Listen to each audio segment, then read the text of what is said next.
हम बात कर रहे हैं पांगना के किले के बारे में। पांगना में करीब 1300 साल पुराना ऐतिहासिक किला है। इस ऐतिहासिक किले में उतना ही पुराना और ऐतिहासिक मंदिर है, महामाया मंदिर। लेकिन यह सब धीरे धीरे धीरे करके अपनी पहचान खोने के कगार पर पहुंच गए। ना सरकार इसकी ओर ध्यान दे रही, ना ही राज परिवार इसकी सूध ले रहा है। हालांकि प्राकृतिक आपदाओं, आंधी, तूफान, बारिश, कितने ही भूकंप आए, कितनी ही यहाँ पे आंधियाँ चली, लेकिन महामाया मंदिर अभी भी ज्यों का त्यों खड़ा हुआ है। इस मंदिर में तंत्रशिलाएं, भैरव स्तंभ इस बात के प्रमाण है कि यहाँ पर शाक्त मत में प्रचलित तुला मार्ग तंत्र परंपरा प्रचलित थी। करने का कोई साधन नहीं था। ये परेड भी उसी तरह का था, है ना। शत्रु तो तब जाते ही थे, कोई रास्ता मिलता, रास्ता रखा ही नहीं। तंत्र परंपरा में काली पूजा का एक विधान माना जाता है। यहाँ पर काली पूजा का तंत्र परंपरा के अनुसार विधान रहा है। इसी तरह यहाँ मंदिर के गर्भगृह में भैरव स्तंभ का होना, शाक्त मत में भैरव साधना तंत्र परंपरा का यहाँ होना सिद्ध होता है। माता के यहाँ पर प्राकट्य और माता के द्वारा यहाँ पर 8वीं शताब्दी से पहले साइबेरिया की डुगर जाति को सर्वनाश कर अपने भक्त वीरसेन, जो बंगाल से राजपुरुष आए थे, उनके द्वारा अपनी स्थापना का उल्लेख इतिहास में मिलता है। नमस्कार, मेरा नाम आर्किटेक्ट स्वप्निल शशिकांत भूले है। मैं मुंबई से हूँ और पिछले 17 साल से हिमाचल के प्राचीन मंदिर और किलों के ऊपर अभ्यास कर रहा हूँ और इन्हें बचाने के प्रयास में। सुकेत राज्य की ऐतिहासिक राजधानी माने जाने वाला शहर है पांगना, जिसे हम पांडवों का आंगन भी कहा करते थे। राजा वीरसेन के समय से पांगना में कई सारे प्राचीन मंदिर और किलों का निर्माण हुआ। मंदिर तो आज भी दिखाई देते हैं, लेकिन उन 7 किलों में से अब सिर्फ एक ही किला बचा है, जिसे आज हम महामाया मंदिर के नाम से जानते हैं। गांव के सबसे ऊंची जगह स्थित ये धरोहर एक विशिष्ट शैली से बनी हुई है और इस वास्तुकला को हम काटकुनी के नाम से जानते हैं। इस शैली की खासियत ये है कि ये भूकंप में भी किले को गिरने और टूटने से बचाती है।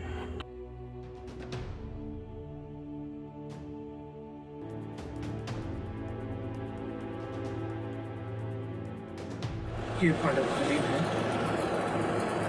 पांडवों ने यहाँ पे समय बिताया है और हिमालय की जो यात्रा थी, उस समय भी मान्यता है कि वो लोग यहाँ से हिमालय की ओर बढ़े थे। ये लगभग 5,500 फीट की ऊंचाई पे है समुद्र तल से।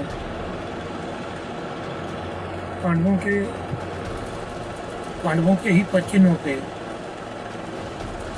765 AD में राजा वीरसेन जी पांगना। उनके पिताजी बंगाल से रोपड़ आए थे, रूपसेन जी, जिससे वहाँ का नाम रूपनगर पड़ाया।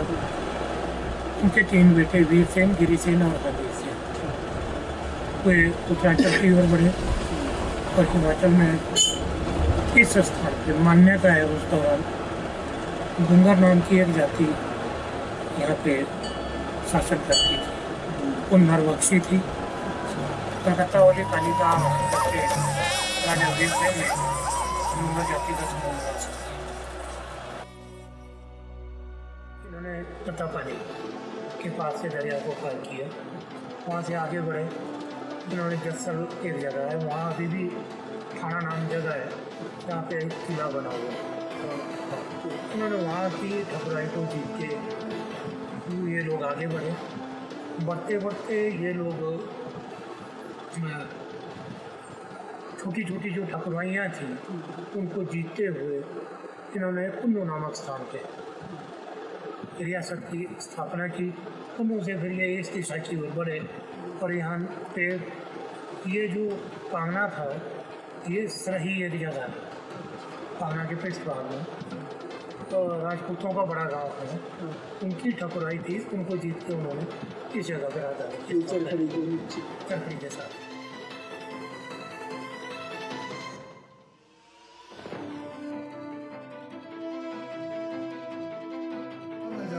हर्षवर्धन का साम्राज्य उत्तरी भारत के 6-7 राज्यों तक फैला हुआ था। महाराजा हर्षवर्धन का देहांत 647 ईस्वी में हुआ और उसके उपरांत जो भी इस साम्राज्य के राजा थे वो अपना राज स्थापित करने के लिए प्रयास करने लगे तथा एक दूसरे से युद्ध करने लगे। इसी सिलसिले में हिमाचल प्रदेश में कोई बड़े राजा नहीं थे। ठाकुरों, सामंतों का या राणाओं का छोटे छोटे क्षेत्र में उनका कब्जा था। उनके लिए बाहर से, हिमाचल के बाहर से लोग आए और यहाँ उन राजाओं, राणाओं और दूसरों को हरा करके उन्होंने अपना राज्य स्थापित किया। सबसे पहले जो है, जब मुगल साम्राज्य जब आया तो जितने छोटे छोटे जो राज्य थे, वेस्ट बंगाल वगैरह, केरला थे, नीचे आपका कर्नाटक थे, तो सारे राज्य वहाँ से अपने धन दौलत लेके भाग गए, वहाँ से चले गए। फिर उधर से आयो नानो के सरमौरों के, वहाँ सब सरमौरों के जब निकले तो उधर से श्राण से पहले जब चले वो सबसे पहले पहुंचे श्राण में। इसी सिलसिले में बंगाल से एक राजा, सैन वंश के राजा यहाँ आए और उन्होंने पांगना में आकर अपना राज्य का मुख्यालय बनाया तथा वहाँ अपने रहने के लिए महल इत्यादि का निर्माण किया। झुके थे, जादे राणा हुआ, मियाँ हुआ, मियाँ इनके जो है आगे प्यादे बन गए, मंत्री बन गए, इनके महामंत्री बन गए और इस हिसाब से बोलना मतलब इनके सैन्य परिवार से संबंधित थे। फिर इनके अंदर इनकी रिश्तेदारी बनना शुरू हो गया।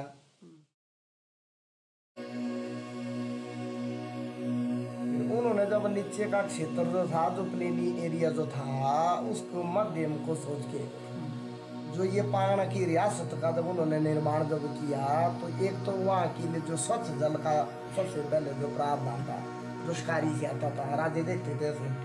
तो दूसरा जो उन्होंने किला बनाया उसके जो चारों तरफ से जो है दूर से जो पता लग जाता था भी कोई आ रहा है या ना आ रहा है, तो उस तरीके से उन्होंने जो है 600 ईस्वी या 7 के आसपास उन्होंने ये राजधानी का निर्माण किया।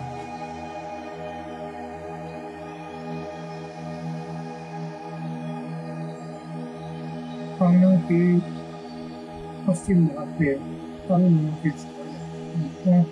बनाए और उसके बाद पांगना गांव के बीच में लघु टेकरी 825 फीट की घेरे 20 से 60 फीट ऊंची नीले पत्थर और देवदार के शक्तियों की प्राचीरें खड़ी करके 3 चरणों में किले का निर्माण। 3 चरणों के प्रथम चरण में रहने वाले, दूसरे चरण में उनके संरक्षक थे हुए और तीसरे चरण में राजमहल हुआ।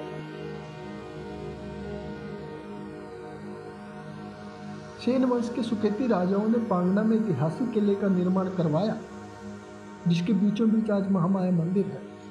हालांकि अभी तक इस बात की पुष्टि नहीं हो पाई है कि यह किस सन में बना था और किस राजा ने बनाया था। किले का निर्माण राजधानी बनने से ही शुरू हो गया था। सुकेत रियासत में इस तरह के 18 किले थे, लेकिन यह सब अब खंडहर में तब्दील हो चुके हैं। सबसे प्रमुख किले पांगना में ही बस महामाया मंदिर ही देखने योग्य बचे। बाकी किले की दीवारें, बुर्ज, बावड़ी, राजा का महल सब जमींदोज हो चुके हैं।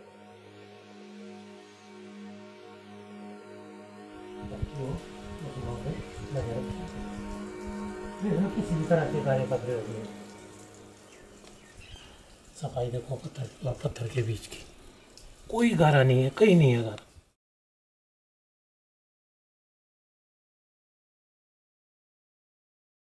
इनका जो दुर्ग यहाँ बना है, ऐसी मान्यता है, इतिहास में साक्ष्य भी हैं कि 13वीं शताब्दी में मदन सेन, जो सुगेत का एक सशक्त राजा हुआ, उसने माता के द्वारा स्वप्न में दृष्टांत देकर के अपने सिंहासन, अपने खड़ग को वहां पर प्रतिष्ठित किया और मदन सेन ने माता को श्रद्धा स्वरूप वो स्थान स्थापित कर उनका मंदिर का निर्माण करवा करके स्वयं अपनी राजधानी को लोहारा ले गया। ये जो द्वार था, ये वाला द्वार, ये नहीं खुलता था। ये जब खुलता था वो जगह है सोरसम, गए होंगे आप सोरसम, तो यहाँ की आवाज़ वहाँ सुनाई देती थी। और जब भी खुलता था उसके ऊपर चौकीदार वाला एक कमरा था, तो सामने कोई नहीं, सामने कोई एक भूमि कटाव होगा, यहाँ से पत्थर गिरता था, जरूर गिरेगा उस जगह से।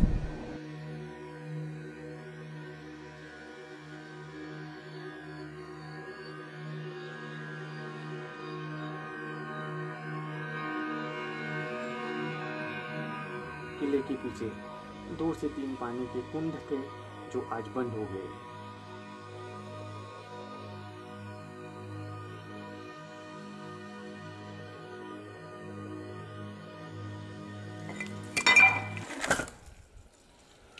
ये थी पानी की नदी, ठीक है। तो जैसे यहाँ आया पानी ना इस बॉडी में, इस बॉडी से इस बॉडी, ये राजा की बॉडी थी, ये रानी की।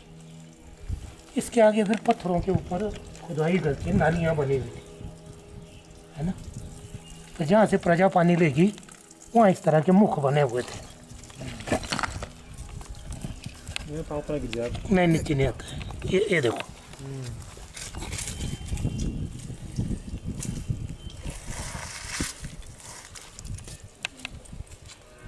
ये सीमुख, गजमुख, है ना, इस तरह के मुँह थे बने हुए।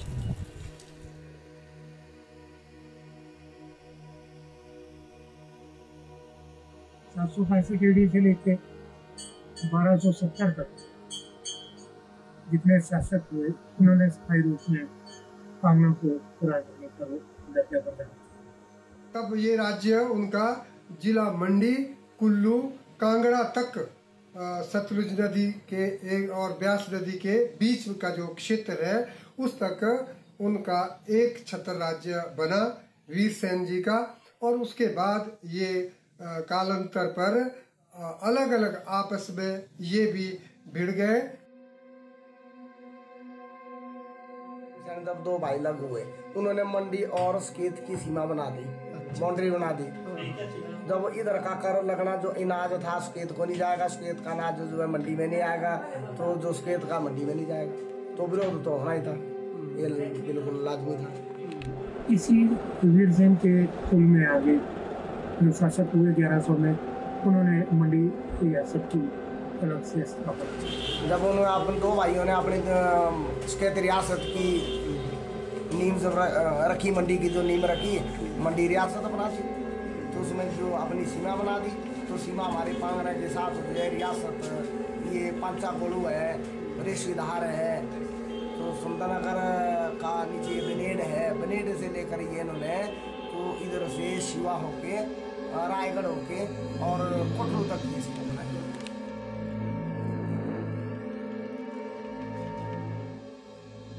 जब मंडी और स्केत का आपस में आने वाले समय जब रियासत बनी तो तनाव होने लग गया, तो स्केत रियासत का जो राजा था वो उसको ये खतरा हो गया जो कि मेरा जो सुंदरनगर और लोहारा जो एरिया है, जो अच्छा अन्न और अनाज वगैरह धान वगैरह जो होता है उसमें कहीं कब्जा ना कर ले।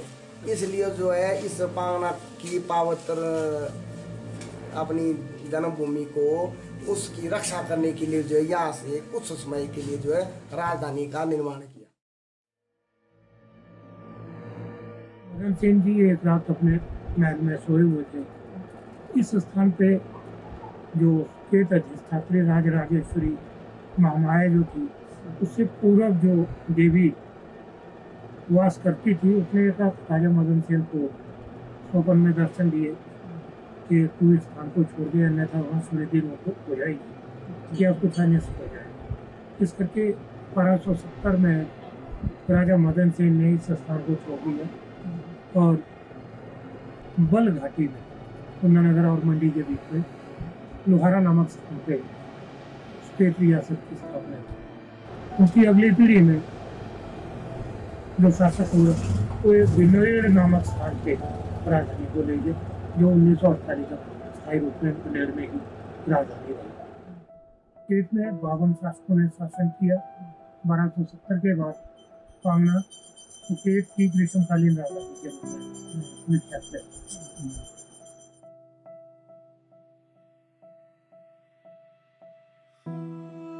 इसके साथ ही घटनाक्रम और यहाँ जुड़ा हुआ है। और राजा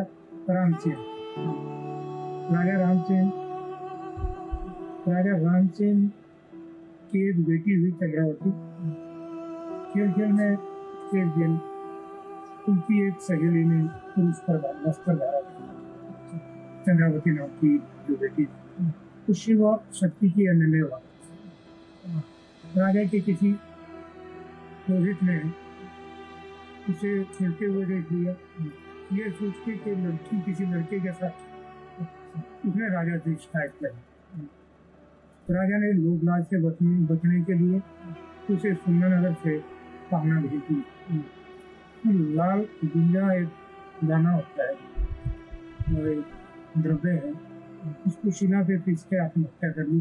और उधर राजा को दर्शन दिया कि मैं आत्महत्या कर रही हूँ और मुझे इसी मंदिर के आंगन में दफना।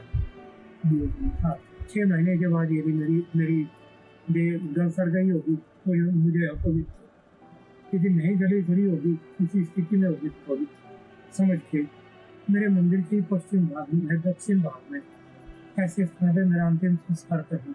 यहाँ पे आज से बड़ो किसी का तो अग्निदाह ना हो। तो मान्यता है कि लगभग 1 फलांग की दूरी पे उसकी देह जब 6 महीने बाद निकाली गई तो उसी स्थिति में तो राजा ने जो स्थान निर्धारित किया तो चंद्रावती के नाम से उस जगह का नाम पड़ा। और जिस मूर्ति ने राजा मदन सेन को दर्शन दिए थे, उस मूर्ति की वहाँ पे स्थापना की गई। आज वो मूर्ति भी इसी मंदिर में पहुँच चुकी है। उसी को कुछ 1 फलांग की दूरी पे और वहाँ पे दक्षिणेश्वर महादेव की स्थापना की गई।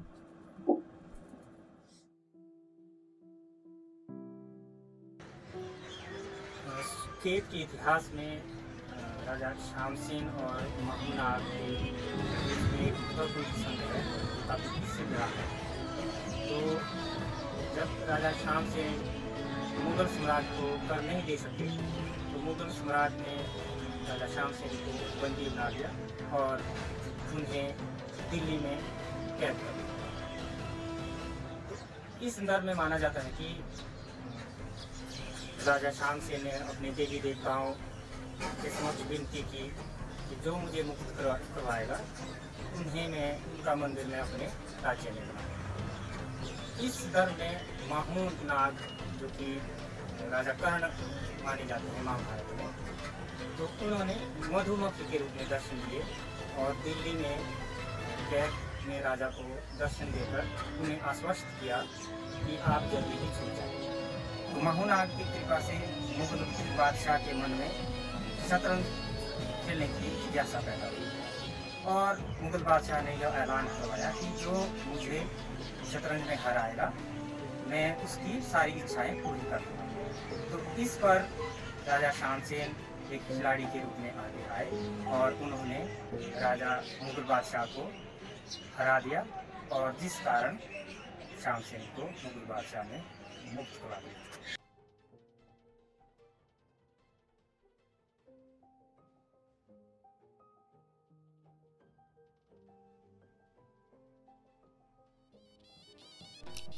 सुकेत सत्याग्रह के दौरान किले को गिरा दिया गया था।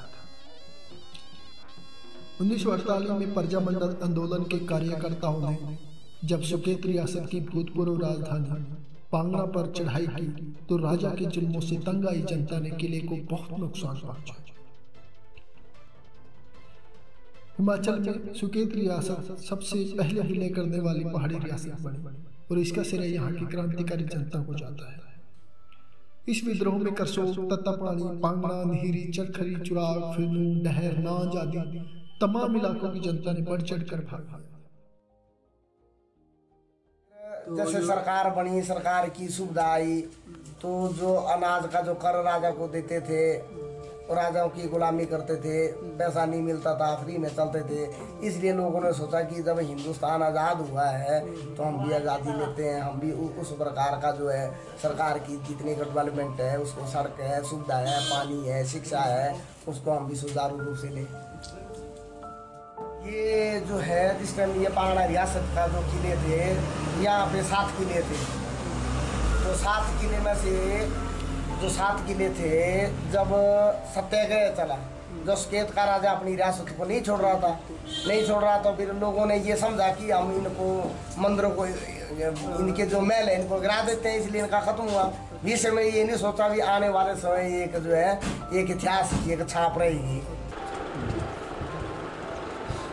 आज ये गांव जो यहाँ के लोगों ने जो बलिदान किया, उसको देखते हुए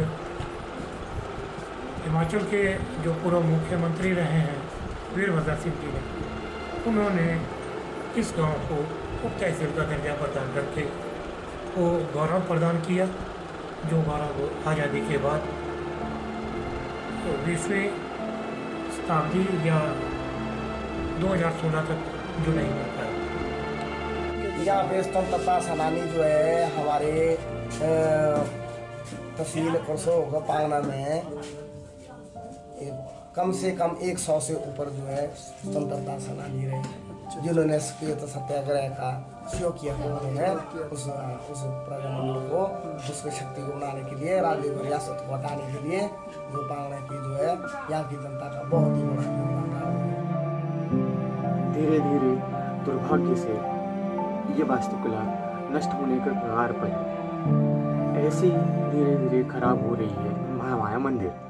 अगर सही समय पर इसकी मरम्मत नहीं की गई तो ये मंदिर भी उन 6 किलों की तरह गिर जाएगा और काल के पर्दे के पीछे चला जाएगा। अगर महामाया मंदिर को बचाना है, अगर इस धरोहर को बचाना है, तो इसकी जिम्मेदारी पांगना वासियों को लेनी पड़ेगी।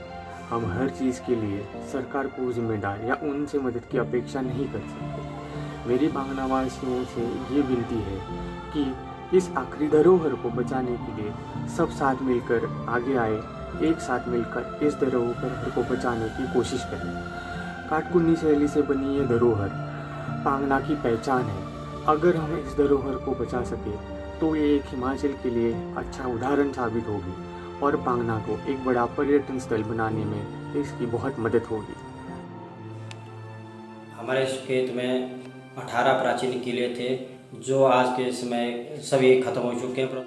पांगना में महामाया मंदिर के में जो किले के रूप में जो किला है, इसको संवारने के हम सब प्रयास करें ताकि आने वाले समय में लोगों को एक रोजगार की सुविधा भी मिले और यहाँ पर एक करसों का नाम भी इतिहास के पन्नों में लिखा जाए ताकि आने वाले समय में जो हमारी नई पीढ़ी है इनके लिए भी एक रोजगार का साधन बनेगा। नहीं तो हम लोग जैसे लाल किला देखने जाते हैं तो उसी तरह लोग यहाँ पर, टूरिस्ट लोग यहाँ पर भी आएंगे और आने वाले समय में हमारी जो हमारे युवा साथी हैं उनको भी इससे रोजगार और एक करसों को एक पहचान मिलेगी। वहाँ का जो धरोहर है जो आज बचा हुआ है उसको जो है संजो के रखना चाहिए। तो वो भाषा एवं संस्कृति विभाग को, हिमाचल प्रदेश सरकार को वहाँ अपने अंतर्गत लेना चाहिए और उसके लिए विशेष बजट का प्रावधान करना चाहिए।